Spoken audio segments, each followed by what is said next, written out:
Ke universitare të Kosovës, mjekët po përballen me një rritje të rasteve të varësisë nga kokaina, veçanërisht të rinjt.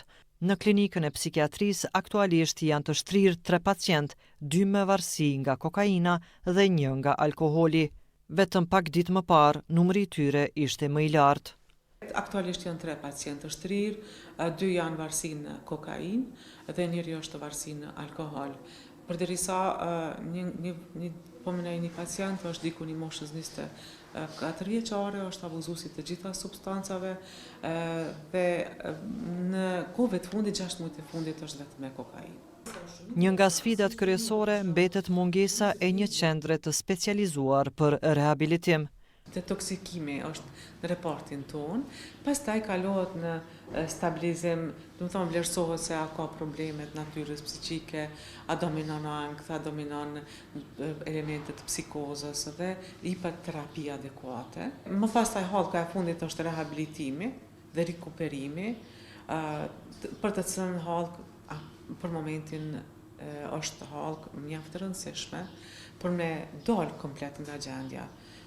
Por fatkeqësisht për momentin nuk kemi qendër rehabilitimi. Nga organizatat që punojnë në terren paralajmërohet se përdorimi i kokainës po përhapet me shpejtësi dhe nuk është më i kufizuar vetëm në zonat urbane. Nga organizata Labirint thonë se parandalimi mbetet i pamjaftueshëm për shkak të mungesës së programeve të qëndrueshme edukative në shkolla. E dim ose njerëzit nuk besojnë në parandalim, por na besojmë thellësisht në parandalim, nëse e zbatojmë mirë.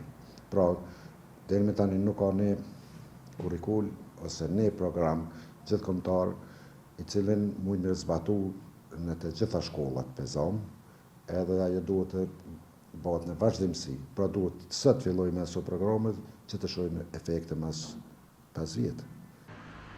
Në një përgjigje zyrtare, Ministria e Shëndetësisë ka bërë të ditur se përmes Departamentit të Planifikimit Strategjik Shëndetësor është hartuar dhe miratuar plani i veprimit për realizimin e projektit Qendra e Smundjeve të Varësisë i aprovuar më 18 shtator 2025.